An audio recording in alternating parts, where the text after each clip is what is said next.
This is Lewis Hart for the Ring Magazine. Delighted today to be joined at Rotunda with Liam Smith here on a nice Wednesday afternoon. Obviously just finished a session ahead of April 26th against Aaron McKenna. And before we do get into it, Liam, how's things? How are you? I'm good, mate. How are you? Good. I'm all good, mate. All good, all better for being up north and seeing yourself. But yeah, as you say, fight news for yourself. Massive occasion. April 26th, Aaron McKenna, Tottenham Hotspur Stadium. Doesn't really get much bigger than that. Obviously, I know you'd like to be on the main event. But yeah, I guess how's things into this one? How excited are you for this main event? Yeah, I'm excited for just to be back on, a huge show with a load of eyes. But like I said, selfishly, I'm just happy to be back. I'll be buzzing to be back in the ring and really get the chance to announce that I'm back and I've still got a big part to play in these middleweights. Yeah. I was going to say that, and it'll be something that I'll ask a lot of fighters, and I guess more so for yourself, where you've had so many good experiences in the professional game. Look, fighting Canelo in big arenas and being in big main events. And when it comes to occasion like this, fighting at Tottenham Hotspur on a big occasion, like, is it really something you think about now, or is it more just like getting back in the ring is the most important thing now? No, because of what I've experienced the last 16 to 18 months. Yeah, it's just about getting back and announcing, getting a win. And it's easy to announce I'm back. Then that's what I've said before, and I'm not going to sit here and start shouting Conor, Benn out, shouting Eubank out. I want these names because it's very easy for people to dismiss me. And again, like I said, it's easy for them to do it because I've been out the ring for so long. When I'm back and I've had a win and I've got a win under my belt, it's a lot easier for me than to mention the names. I'm back now. It's easier then rather than calling names out when I've been out the ring for, 16 months. Yeah, I was going to say, it must be hard to really describe how frustrating these 18 months have been. Inactivity is frustrating in general, but I'm sure it makes it even more frustrating knowing the performance that you put in your last fight and not having that time to not put it right. It must be ate away at you, I can imagine. Yeah, it's ate away at me. It still does eat away at me. It's been horrendous. It's been tough for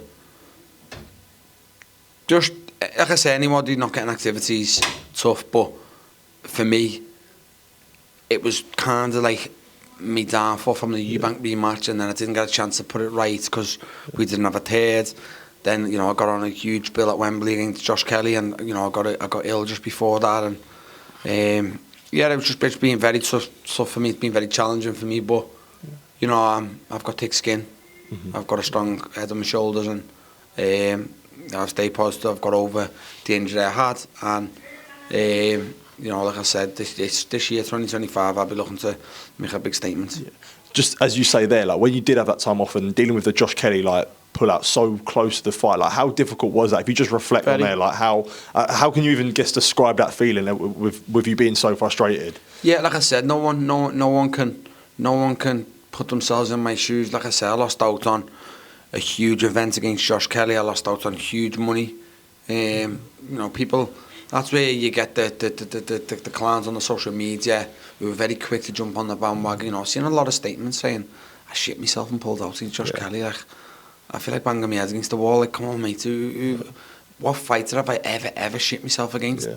I fought Canelo in front of 50,000 Mexicans in Texas and never shit myself. I'm not shitting myself off Josh Kelly in the UK. Do you know what I mean? But like I said, on what basis would I shit myself for? The money I was getting, the opportunity I was getting, how could I possibly shit myself against Josh Kelly?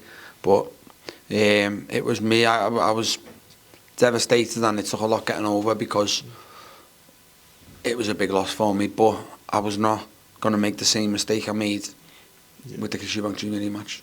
Yeah, no, it makes sense. And I guess now when you do, that is all in the past now, and you've got a fight that you've got a big fight to look forward to. So when you look at that now, it's a cliche thing to say, but how much is, I guess, the bit between your teeth and a point to prove in a sense? How important is that for you now? Yeah, that's massive. That's massive, and I get asked the same questions, but I feel like saying, I remember you all asking me these questions before I boxed Fowler. Yeah. Years ago, I remember in the build-up before Fowler, it was like, Liam, you've had these big nights, you've reached the top of the sport, blah, blah, blah. And then it was after that I had the same questions for Vargas. Then Eubank, it was more, I keep getting asked the same questions. Like I say, take me grey hair out of it. I'm a young 36, and obviously I've had one performance where I've looked old, and it was, down to a terrible preparation and getting over the injury. So, yeah, I've got the bit between my teeth. I always have. Yeah. Yeah.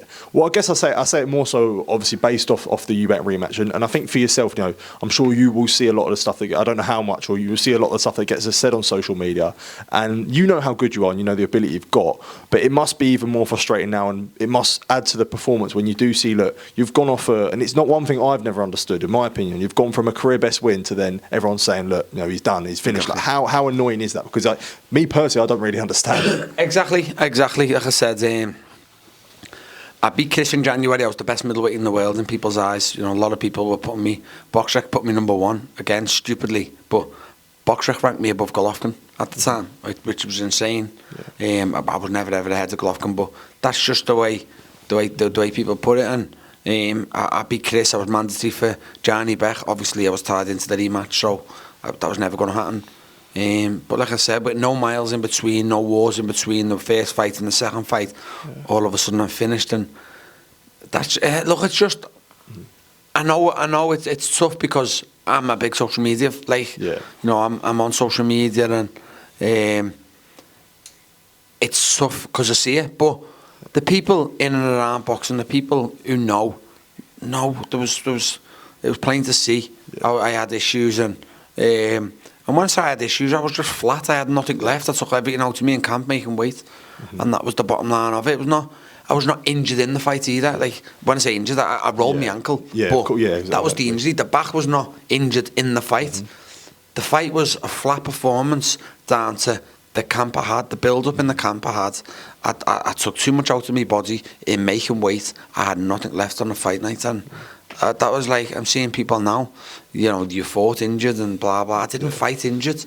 I was injured, and I rushed back to make weight, and I had nothing left on fight night, and that is the whole bottom line of it. Yeah. Through that, and when you read these things, as you say, you know, you are active on social media, you see what it says. Is there a point of it where you doubt yourself, or is it all like you shut it off? Ever. I've never doubted myself. Never ever doubted myself. It's frustrating because I think there's some people. I think, wow, how can you doubt me off that? Are you stupid? Yeah. Come on, mate. Like, you're not blind. You can see.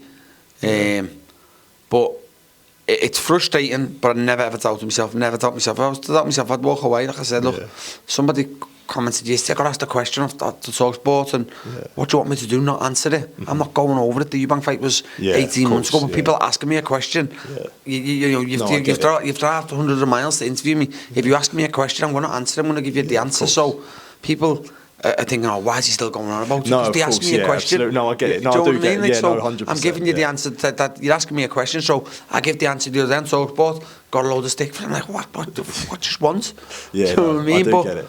But I think that also might play a factor that, like, where maybe you haven't fought since then, like, that is still, like, it's still in people's minds. Still think I'm going over it, but but it's only me asking. Like I said before, someone put like over me question with the contract situation with the rematch.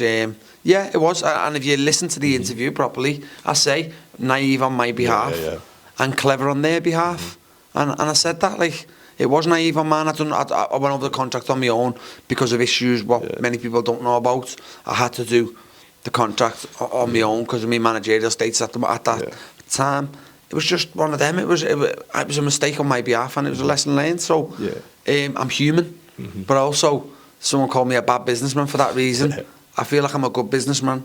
I feel like I've done good business in a sport and a job that I never wanted to do. I didn't want to be a boxer my whole life, so I feel like I'm kind of a good businessman rather than a bad businessman, if that makes sense. Yeah, well, you mentioned it there, and it was sort of comments we did want to touch on. You went on Talk Boxing Monday, I think it was, and you spoke about the comments that you were alluding to there. Was obviously, you said that you got less money in the rematch for the Eubank Jr fight. I guess for yourself, as you say there, like, dealing with that now and that eating away at you, how frustrating was that? And I guess realising when you made that mistake, like, how much did that eat away at you? And did you feel like did you feel like, oh, I've been fucked over bad here? Yeah, of course, but like I said, I'm not going to keep going over it and keep dwelling on it because it's gone now. But that was my issue with boxer at the time, and that was the issue over it. I walked away with less money for the rematch than I got for the first fight, and it's just one of them things. It was it's boxing for you, to be honest. It happens up and down, and people get screwed over. People don't, and that was just the issue I didn't like, and then the whole bigger picture of it, I openly said after I lost to Eubank, I didn't really earn much out of boxer. Then all of a sudden, boxer signed Eubank. Yeah. It stunk for me, and that was what. Again, I'm not going to beat around the bush, and I'm not going to shy away from it. I didn't like it, and it didn't sit well with me. Especially some of the things that got put to me before the rematch and before the first fight. I didn't like it. It didn't sit well, and it stunk. So I was never going to sit quiet, and if people ask me, I'm not going to shy away from it. When you have like the history, and as you say, you're openly public about it. Like, I don't know whether you would have, after the comments, I don't know whether you would have seen Benn or anyone from Boxer, and I'm sure on the week of April 26th you'll probably obviously see them. Like, is there ever part of you like that? Is there any awkwardness or any bitterness, like when you do see like them in public or anything like that? Yeah, there's awkwardness. There is awkwardness. There is because something still doesn't sit right with me. And again, I'm not false. I've never been false in any form of life. So it's awkward with me and Benn at the moment. Whether we resolve it in the future, we probably will have to, because, like I say, I've got a kid and manager who's with him. Yeah. But at the moment, it's still a little bit frosty, and we see what happens in the future. Yeah. Back onto the Aaron McKenna fight, and a fight you mentioned there was Anthony Fowler, and as you say, these are the same question you're getting now, are the same question that you got for Anthony Fowler. Do you feel like it's that same mentality with the fight, where it looks like Aaron's not boxed at a level that you have? It's a big step up for him, and in this fight, it really is your chance to show that there is levels. Yeah, definitely. I think everyone outside looking in, the ones who are not already saying I'm finished, it's like, can McKenna make that step, and has Beefy still got anything left? And that's, again, it was all the same interviews for Fowler. It was, can Fowler make that jump? What's Liam got left? And again, that's just for me to prove myself once again. It's baffling how much I keep having to do it. I get it now as I'm a little bit older and longer in the tooth, but what's that like? Yeah, I just think I'll do it again with Aaron, and maybe people will give me props then. I was going to say, do you feel like you don't get the respect you deserve then? That's for other people. That's for other people to dish out, and I'm pretty sure once I'm retired, I might get a bit more respect than I probably do get now. When you take a look at my whole career, and again, I don't want to say it because it does make me sound on the old side, but you're banging on about Derek Chisora, 18 years? I've been pro over 16 years. I had my debut over 16 years ago. And I'm still, my last 2 fights have been pay-per-view events. This fight's on Tottenham Hotspur, another pay-per-view event. I feel like I've done okay. Yeah, absolutely. Did want to ask you about the main event. Eubank, you're good. Eubank Jr, Conor Benn.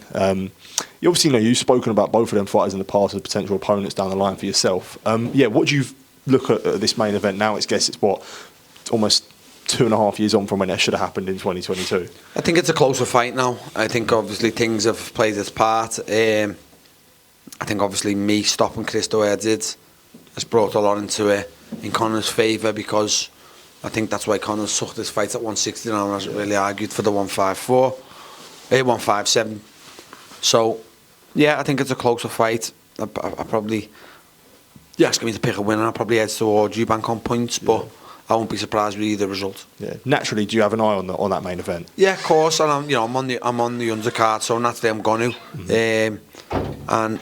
And I've always got my eye on. I want to take a fight with Chris regardless. Yeah. I feel it's 1-1. I feel I had major issues for the rematch, so that's me point in it.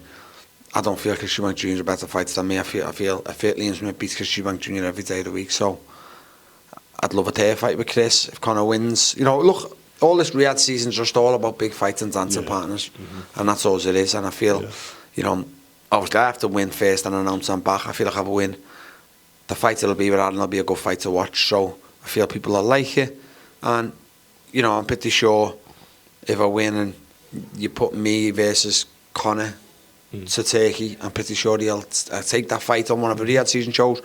I'm pretty sure if you put me v Chris again, he'll take it. There's numerous middleweights and people hovering around who I'll be good for the real season card, and I think that's all it's about. You know, people saying it's win or stay on, people saying stuff like that. Yeah. So I just think it's a fight that if Turkey, Alashi, his ears prick up, you know, if he thinks, oh yeah, someone comes soon with a fight and he likes it, then it goes on a bill, and I just think I need to put myself back in the mix for them fights. Yeah, absolutely. And those are all fights that everyone would definitely like to see. Before I do let you go, Liam, do have to ask about 10 days' time, your brother Callum takes on Joshua Buatsi. As I say, a real exciting fight full of stacked fights on all that card. But a lot of people say number 1 and number 2 of light heavyweights in Great Britain. But yeah, I'm sure obviously you'll be back in Callum. But how excited are you for next Saturday in Saudi Arabia? Yeah, very excited. It's another great card by Riyadh Season, and you know, very excited to see my brother Colin back. I was always wanting to see him back. I've never wanted to see him go out against Hart to be. He's got well more, you know, to give, and I'm glad he got a fight that got the fire back in his belly, because, you know, we need Colin Smith still in boxing. Yeah, for sure, we definitely do. Liam, pleasure to speak to you, mate. Thanks, really, mate. really appreciate it. And yeah, all the best on April 26th against Aaron McKenna. Thank you, mate. mate. Cheers.